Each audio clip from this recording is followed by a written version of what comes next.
নমস্কার, ভাইরাল রেসিপিতে সবাইকে ওয়েলকাম জানাচ্ছি। আজ আমি সাধারণ মসুর ডালকে এমন অসাধারণ বানিয়ে দেখাবো, যেটা কিন্তু একবার বানিয়ে খেলে কেউ কিন্তু ভুলতেই পারবে না। এর জন্যে আমি 1 কাপ পরিমাণে নিয়ে নেব মুসুরির ডাল।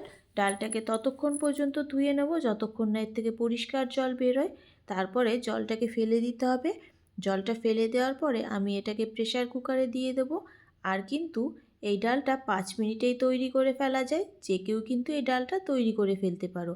এবার এর মধ্যে বড় সাইজের একটা টমেটো চৌকো করে কেটে দিয়েছি, 4টে চিড়ে নেওয়া কাঁচা লঙ্কা দিয়েছি, হাফ চা চামচ দিয়েছি লবণ, হাফ চা চামচ হলদি পাউডার দিয়ে 1 কাপ জল দিয়ে একটু নাড়াচাড়া করে প্রেসার কুকারের ঢাকনাটা দিয়ে দেবো।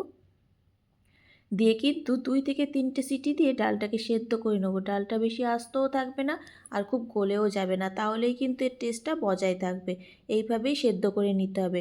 আর প্যানে দিয়ে দেবো 1 থেকে 1.5 চামচ সর্ষের তেল। তেলটা গরম হয়ে গেলে এর মধ্যে ফোড়নের জন্য 3টে শুকনো লঙ্কা দেবো, বেশ কয়েক কুচি রসুন দেবো, হাফ চা চামচ দিয়ে দেবো 5 ফোড়ন। আর এর মধ্যে দিয়ে দেবো তেজপাতা। তেজপাতাটা একটু পরেই দেবো, তাহলে এর কিন্তু গন্ধটা বজায় থাকবে। এইভাবে নাড়াচাড়া করে নিয়ে আমি সেদ্ধ করে নেওয়া ডালটাকে এর মধ্যে ঢেলে দেবো। আর কিন্তু এর মধ্যে একটুও জল দেওয়া লাগবে না।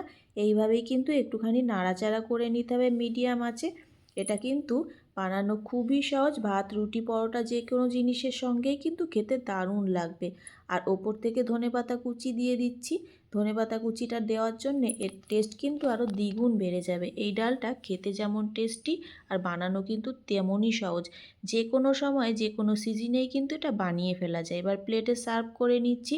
দেখো দেখতে যতটা সুন্দর লাগছে, খেতে কিন্তু তার থেকেও বেশি ভালো। রেসিপিটা ভালো লেগে থাকলে অবশ্যই লাইক কমেন্ট শেয়ার করে দিও। এই সাধারণ রেসিপিটা দেখার জন্য ধন্যবাদ।